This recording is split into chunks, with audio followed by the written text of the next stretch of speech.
Mount Everest दुनिया की सबसे ऊंची चोटी 8,848.86 मीटर की गगनचुंबी ऊंचाई वाली इस चोटी को ही सागर माथा भी कहा जाता है।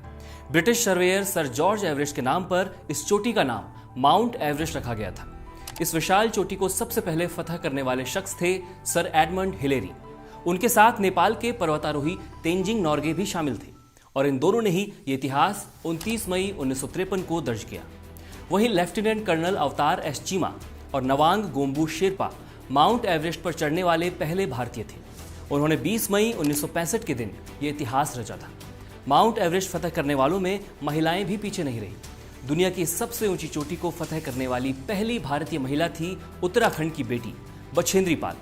नमस्कार, मैं अमन रावत आज आपको विस्तार से सुनाने जा रहा हूं वो दिलचस्प किस्सा जब दुनिया के सबसे ऊंचे शिखर पर एक भारतीय महिला ने कदम रखे तो हुआ यूं था।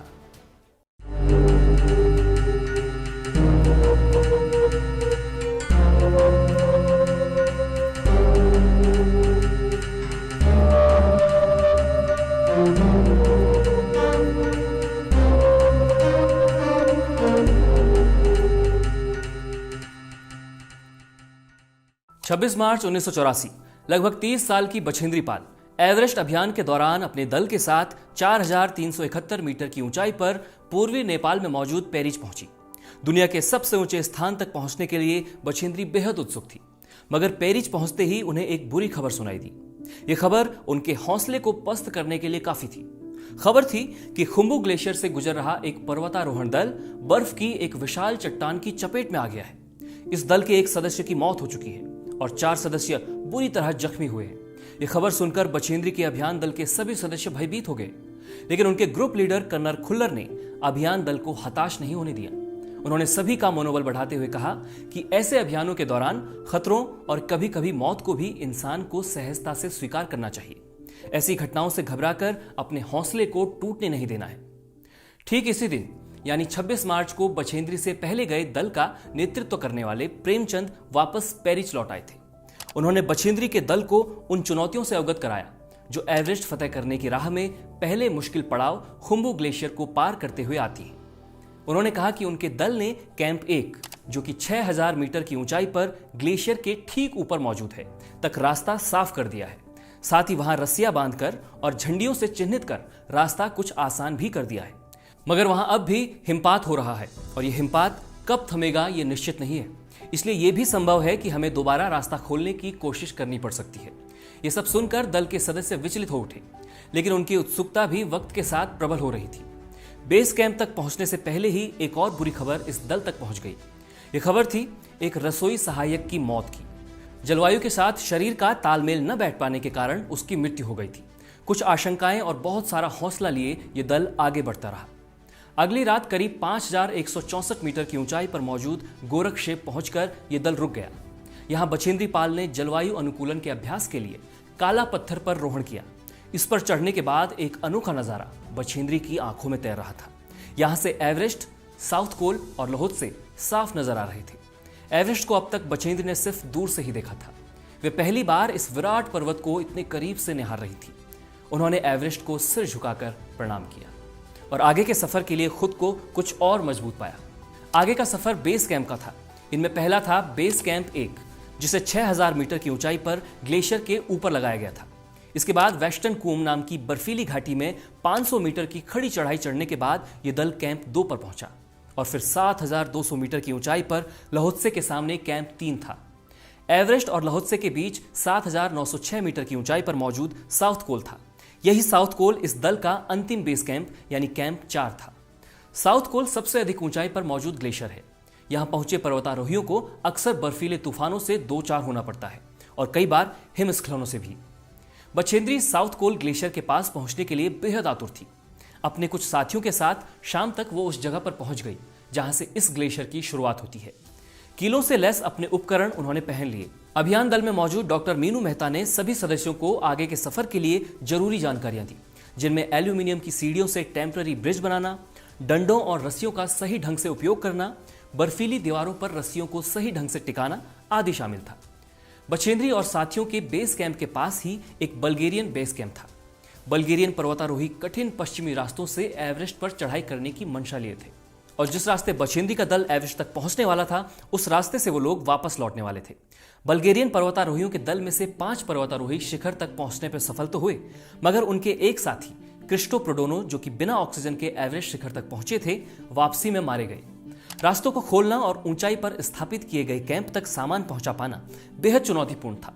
तमाम मुश्किलातों के बाद अंगदोर्जी, लोपसांग और मगन बिस्सा अंततः 29 अप्रैल को साउथ कोल में पहुंचकर कैंप 4 स्थापित करने में सफल हुए। बेस कैंप में जब एक दिन तेंजिंग पहुंचे तो वो दल के सभी सदस्यों से बातचीत कर रहे थे। जब बछेंद्री पाल की बारी आई तो उन्होंने तेंजिंग से कहा, मैं बिल्कुल नौसिखिया हूं और एवरेस्ट का ये मेरा पहला अभियान है।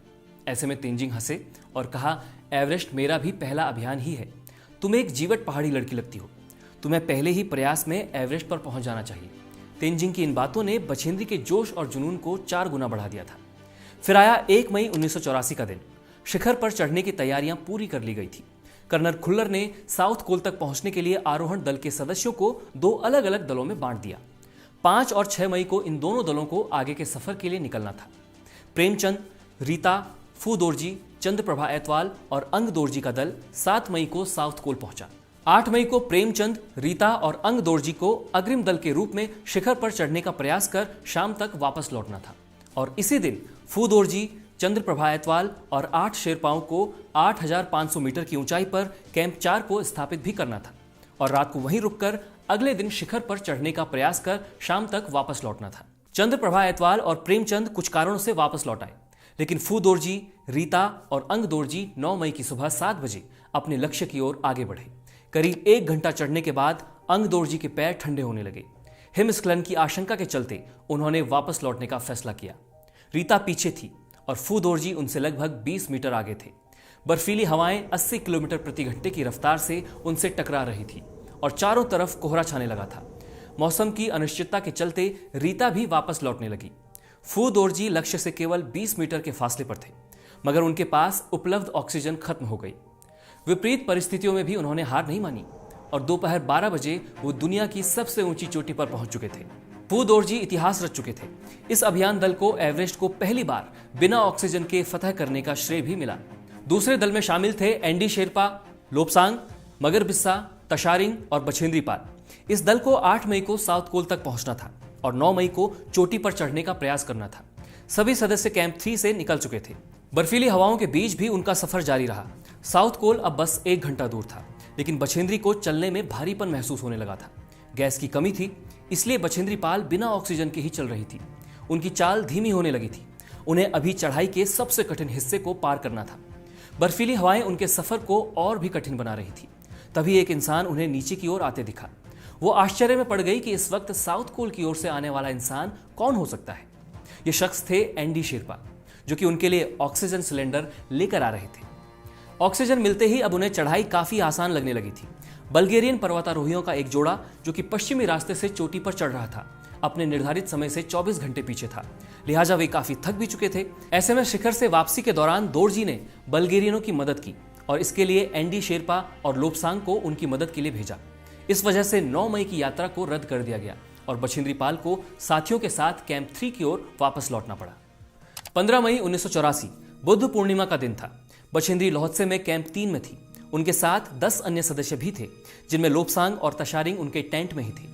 वहीं एंडी और 8 शेरपा दूसरे टेंट में थे। रात 12:30 बजे के करीब बछेंद्री पाल को सिर पर अचानक किसी सख्त और ठंडी चीज के टकराने का एहसास हुआ। साथ ही एक जोर का धमाका भी सुनाई दिया। उन्हें सांस लेने में दिक्कत होने लगी। दरअसल एक विशालकाय बर्फ का टुकड़ा ग्लेशियर से टूटकर नीचे आ गिरा था। उनके टेंट्स के चारों ओर बर्फ के टुकड़े मौजूद थे और उनके सारे कैंप्स ध्वस्त हो चुके थे। बछेंद्री एक हिमखंड के नीचे दबी हुई थी। लोपसांग ने अपने स्विस चाकू की मदद से रास्ता बनाया और उन्हें वहां से बाहर निकाला। जरा सी भी देर होती तो बछेंद्री की जान जा सकती थी।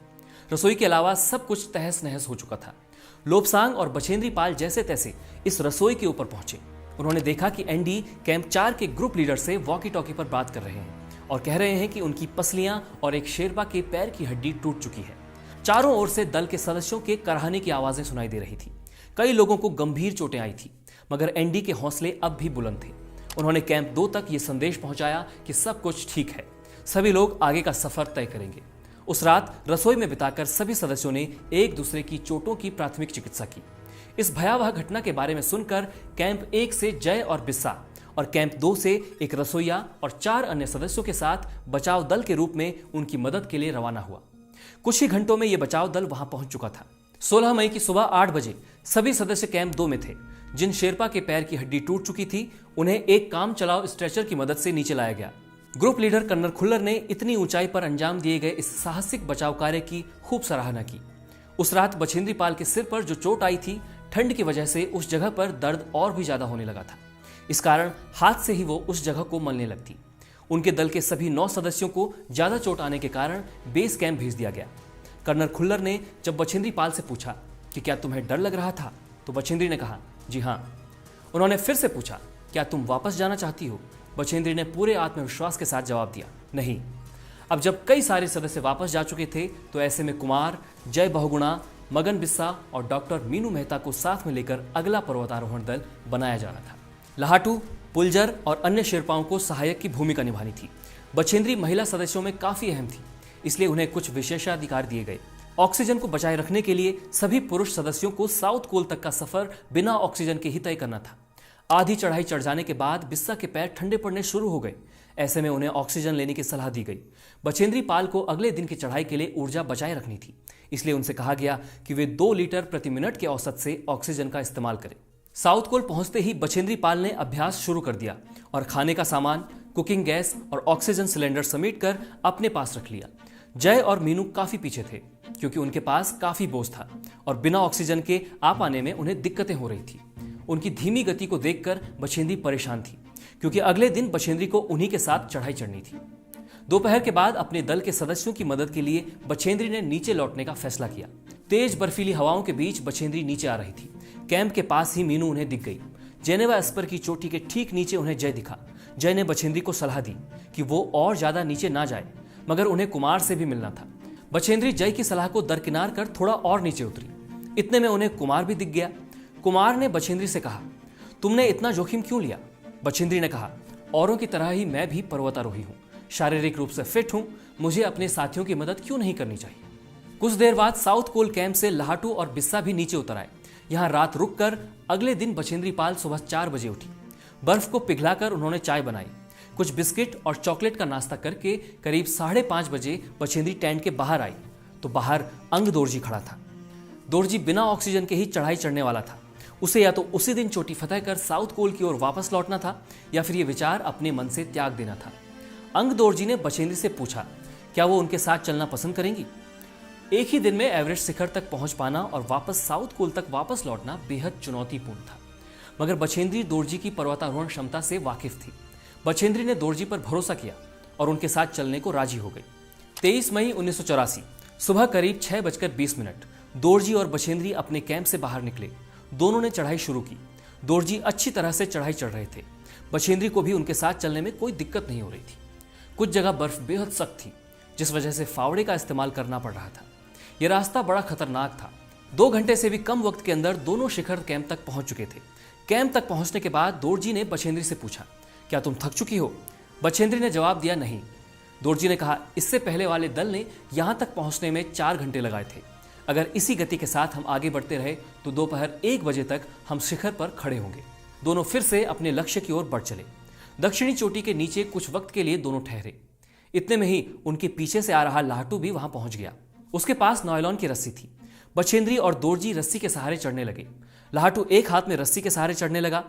उसने रस्सी उनकी सुरक्षा के बजाय उनके सही संतुलन के लिए पकड़ी हुई थी।